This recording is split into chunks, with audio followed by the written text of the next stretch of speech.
Multinational कंपनियां इस दौर में आ गई और देश के भीतर में सीड से जुड़ी हुई लगभग 28 कंपनियां हैं जिनकी लिस्टिंग जो है वह सेंसेक्स और शेयर बाजार में है। किसान तो शेयर बाजार में नहीं आया है, उनको यह रियायत मिल जाती है। जो एमएसपी और जो प्राइस जो एफसीआई प्रोक्योरमेंट करता है उस पर सरकार सब्सिडी का जिक्र करती है, यानी पीडीएस सिस्टम को लेकर।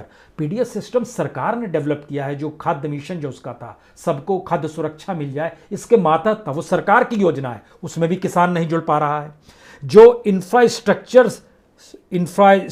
सब्सिडी जो है, जिसमें सरकार कहती है हमने गांव में सड़क बना दी, हमने भंडारण बना दिया, हमने बिजली की पोल लगा दिए, हमने बाजार क्रिएट कर दिया, आप जब विदेश जाते हैं तो बंदरगाहों के जरिए सामान बेचते हैं, हमने बंदरगाह क्रिएट कर दिया। उसको भी जो बड़ी बड़ी कंपनियों को जो सुविधाएं दी जाती हैं उसको भी सरकार सब्सिडी के हिस्से में ले आती है। और एक्सपोर्ट करने में भी सरकार, अब किसान एक्सपोर्ट करेगा या व्यापारी एक्सपोर्ट करेगा या फिर कौन एक्सपोर्ट करेगा इस देश के भीतर में, तो सरकार छोटे और सीमांत तो दूर किसी भी स्तर पर इस देश के किसानों को कौन सी सब्सिडी दे रही है, यह भी एक बड़ी दूर की गोटी है। क्योंकि इस देश के भीतर में जब आप फसल ले जाएंगे, अपने गांव से निकलेंगे और अपने जिले की मंडी या अपने इलाके की मंडी में नहीं बल्कि दूसरी जगह पर जाएंगे, तो जो ट्रांसपोर्टेशन है उस पर भी जीएसटी लग जाएगा 12.5%, ट्रांसपोर्टेशन पे भी। तो फिर कौन सी सब्सिडी और टैक्स वसूली का जो जिक्र है। अब आप ये सोचिए कि नाबार्ड जो लोन देता है वो ट्रांसपोर्टेशन मशीनरी पर देता है, ट्रैक्टर के कॉस्ट पे देता है, ट्रैक्टर की मशीनरी के कॉस्ट पर देता है और बेचने वालों को भी रियायत दी जाती है। कंपनियों के साथ डील होता है, कंपनियों को कहा जाता है कि आप इतना प्रोडक्शन अगर करेंगे इस रूप में, किसान अगर लेगा तो किसान को हम 25% अगर मान लीजिए रियायत दे देते हैं, तो उस रियायत के हिसाब से आप जो प्रोडक्शन कॉस्ट है उसको कितना बताएंगे और किस रूप में बताएंगे, जिससे आपको घाटा ना हो और किसान को लगे कि हमने इतनी रियायत दे दी है। बड़ा क्लियर कट है। सरकार एक ऐसी भूमिका में आ जाएगी जहां पर वो आपको बिचौलिए की भूमिका लगेगी, यानी बाजार के भीतर में आड़ती असल जो है वो सरकार ही अपने आप को खड़ा कर लेती है।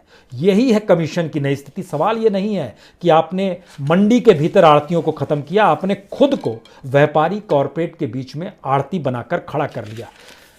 हम इन बात का जिक्र इसलिए कर रहे हैं क्योंकि हर चीज का बोझ इस देश के आम नागरिक पर पड़ता है और किसान उससे हटकर नहीं है। शहर में रहने वाले लोग ये ना सोचे, मसलन मान लीजिए एलपीजी कॉस्ट हो गया, एलपीजी 30 नवंबर को पिछले साल उसकी कीमत थी 594, 1 जनवरी को उसकी कीमत हो गई 694 रुपीज, 25 फरवरी को उसकी कीमत हो गई 794 रुपीज, 1 मार्च आज 2 तारीख है, आज की तारीख हो गई 819 रुपए। अब आप देखिए 594 रुपए से 819 कितने दिनों में, सिर्फ 2 महीने के खेल में, 3 महीने के खेल में यह 300 रुपए की बढ़ोतरी हो गई। इसके क्या मतलब है?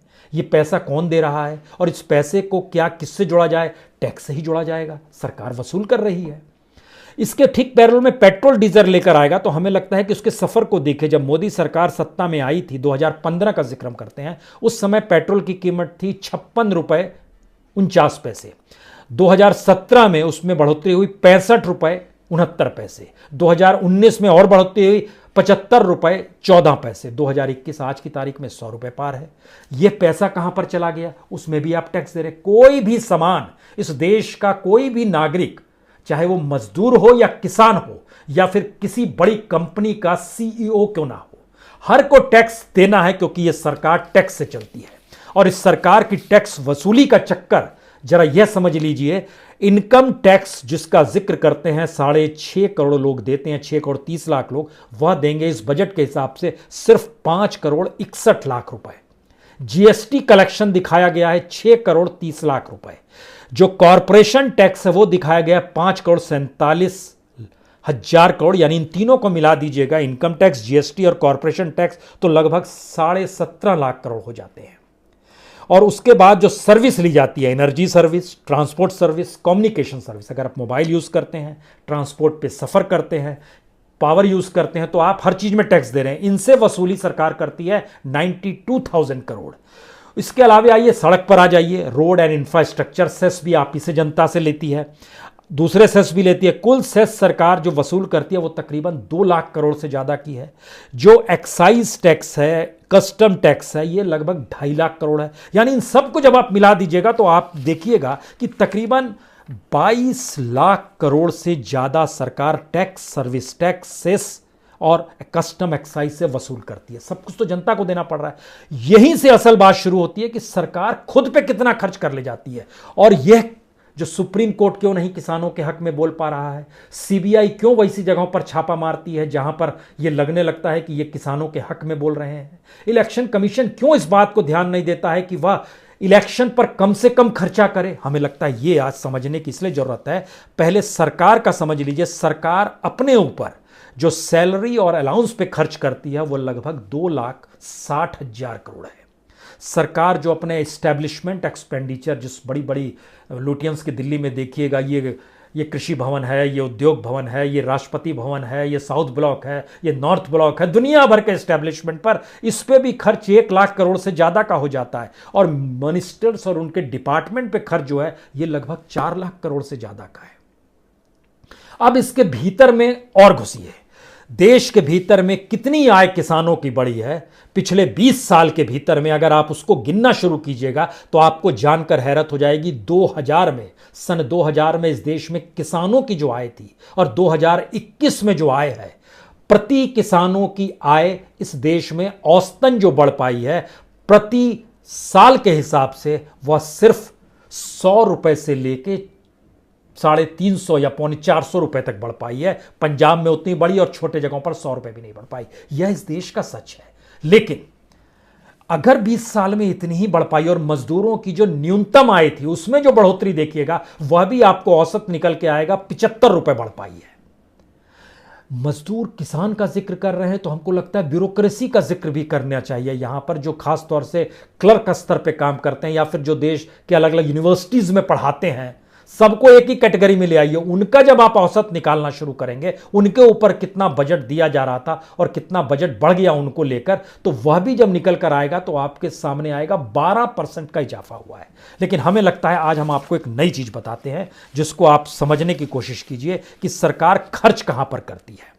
सबसे पहले जिक्र हमको लगता है इस बात का किया जाए कि खास तौर से चुनाव आयोग पे क्या खर्च होता है। चुनाव आयोग 2014 में उसका बजट था 69 करोड़ रुपया, 2020 में उसका बजट हो गया 269 करोड़। यह बजट इलेक्शन कमीशन का बड़ा है। इस देश में चुनाव ही महत्वपूर्ण है, यह मान लीजिए। सरकार चुनाव के लिए जीती मरती है, इसीलिए सारे कैबिनेट मिनिस्टर चुनाव में ही नजर आते हैं। और चुनाव आयोग को अगर उसका बजट बढ़ाया जाए, सुविधाओं से लाद दिया जाए, सारी चीज दी जाने लगी, उनका अपना वेतन भी बढ़ जाए, अलाउंसेस भी बढ़ जाए, सुविधाएं भी बढ़ जाए, बजट भी बढ़ जाए, तो क्या होगा। तो इस 6 साल में 69 करोड़ से बढ़कर 269 करोड़ पर पहुंच गया इलेक्शन कमीशन। उसके बाद आइए जो सीबीआई जो अलग अलग जगहों पर पहुंच जाती है जांच करने के लिए, सारा टैक्स पेयर का पैसा है, जनता का पैसा है। जनता के पैसे को लेकर जनता के ही अनुकूल काम ना करने की परिस्थितियों को आज समझिए जरा। सीबीआई का जो बजट होता था 2014 में जब मोदी सरकार आई थी, 443 करोड़, 443 करोड़, लेकिन आज की तारीख में सीबीआई का बजट है 835 करोड़। दुगना हो गया ना। सुप्रीम कोर्ट, जिस सुप्रीम कोर्ट को लेकर प्रवासी मजदूर जब पैदल चल रहे थे तब भी लग रहा था कि कोई नोटिस सरकार को वो देगी, क्योंकि सुप्रीम कोर्ट में हक में आता है आर्टिकल 21 के तहत कि वो सरकार को कहे कि ये नागरिकों के हक की बात है, आप इनको सुविधाएं क्यों नहीं दे पा रहे हैं। लेकिन सुप्रीम कोर्ट में कोई आवाज नहीं गूंजी थी। प्रवासी मजदूर जो पैदल चल पड़े थे लॉकडाउन के दौर में, और अब किसान आंदोलन का जिक्र हम आपसे कर रहे हैं। सुप्रीम कोर्ट का 2014 का बजट था तकरीबन 156 करोड़, 156 करोड़। आज की तारीख में सुप्रीम कोर्ट का बजट है 296 करोड़, लगभग डबल। इसी 6 साल में उसमें इजाफा हुआ है। होम मिनिस्ट्री जिसके मातहत सभी पुलिस कर्मी आ जाते हैं, और होम मिनिस्ट्री अपने तौर पर कैसे चीजों को प्रभावित करती होगी वो करे ना करे, लेकिन बजट देखिए 2014-15 में उसका बजट था 65,745 करोड़, 65,745 करोड़। लेकिन 2021 का बजट है 1,66,456 करोड़। 1 लाख करोड़ से ज्यादा इस 6 साल में होम मिनिस्ट्री का बजट बढ़ गया। दिल्ली सरकार के भीतर में दिल्ली पुलिस नहीं आती है, लेकिन दिल्ली पुलिस का बजट भी 850 करोड़ से 1,000 करोड़ के पार चला गया। हर चीज का बजट इस दौर में बड़ा है, जिसके जरिए सरकार को यह महसूस लगता है कि हमें इस रूप में इस देश की डेमोक्रेसी को जीना है और इस डेमोक्रेसी को बनाए रखने के लिए जिस इंस्टीट्यूशंस की तरफ बार बार ये देश देखेगा, वहां पर काम करने वाले लोगों को और काम करने के दौरान उनकी सुविधाओं में इतना इजाफा कर दीजिए जिसके बाद वो तर जाएं और ये कहें कि वाह, इतने शानदार तरीके से हमारा जीवन अगर चल ही रहा है तो फिर मुश्किल क्या है। क्योंकि जब आप इसके भीतर जब झांकना शुरू करेंगे तो हमें लगता है एक चीज़ जरा समझने की कोशिश कीजिए, कितना बजट किस रूप में बढ़ा। और ये लोग जो हम आपसे जानकारी हासिल कर रहे हैं, आपको बता रहे हैं, उसमें वह इलेक्शन का खर्चा नहीं है। इलेक्शन का खर्चा अलग से इंक्लूड किया जाता है, जो अलग अलग राज्यों के लिए जो चुनाव की जरूरत पड़ जाती है। जैसे कहते हैं 2014 में इलेक्शन कमीशन ने लगभग 666 करोड़ रुपए खर्च कर दिए और इलेक्शन कमीशन ने बताया कि जो प्रचार प्रसार होता है उसमें 3 लाख करोड़ से ज़्यादा का खर्च हो गया। तो चुनाव को ही जीना है और चुनाव को जब इतना पैसा है तो चुनाव आयोग के पास भी तो इतना पैसा होना चाहिए। इस देश के भीतर में जो आईबी का जिक्र हम आपसे कर रहे हैं, आईबी इंटेलिजेंस ब्यूरो, जो देश के फेडरल स्ट्रक्चर में कई राज्य कहते हैं हम सीबीआई वाले को नहीं घुसने देंगे, आईबी वाले इस देश की सेंट्रल गवर्नमेंट अपने तरीके से इस्तेमाल कर रही है, उसके बजट में भी इजाफा हुआ है। वो बजट भी बढ़ते बढ़ते पहुंच गया है 2839 करोड़। 2014 में आइएगा तो ये 1500 करोड़ के लगभग में था, जो आज की तारीख में 2839 करोड़ हो गया। हर चीज, हर उस इंस्टीट्यूशन का बजट बढ़ा है, लेकिन इस प्रोसेस में पीएसयू का बजट नहीं बढ़ा है। जो पब्लिक सेक्टर से जुड़ी हुई कंपनियां चलती हैं इस देश में, चाहे वो डूब रही हो, चाहे उसको कौड़ियों को मेल बेचने का जिक्र हो रहा हो, उसका बजट सरकार ने नहीं बढ़ाया। यह अलग मसला है कि उसके जरिए जो डिविडेंड सरकार को मिलता है वह लाभ मिलता चला गया। यानी इस देश के किसानों को लेकर सरकार क्या यह कहना चाहती है कि वो इस देश के नागरिक नहीं, हम उनको अलग ट्रीटमेंट देते हैं? ऐसा बिल्कुल नहीं है। इस देश के शहर में रहने वाले लोग अगर ये सोचते हैं किसानों को बहुत रियायत दी जाती है, ऐसा भी नहीं है। चीजें जब ढहेंगी तो एक एक करके हर चीज ढहेगी और इकोनॉमी को संभालने के प्रोसेस में सरकार अपने टैक्स पेयर के पैसे का इस्तेमाल कैसे करती है, इसकी आखिरी जानकारी ये है कि सरकार के ऊपर, खुद के ऊपर जो सरकार अपने मंत्रालयों पे खर्च करती है और अपने जो बजट पे जो बनाती है, वह डाटा अगर पूरा का पूरा निकालिएगा सरकार की योजनाओं के साथ, तो वह तकरीबन 17.5 लाख करोड़ का निकल कर आता है। जो सरकार जिन योजनाओं का ऐलान करते चली जाती है और बताती है कि हमने ये खर्च यहाँ पर किया, इस खर्च को इस रूप में यहाँ पर दिखा दिया और ये सुविधाएं हम आपको देंगे, इन सारी बातों का जिक्र जब सरकार करती है तो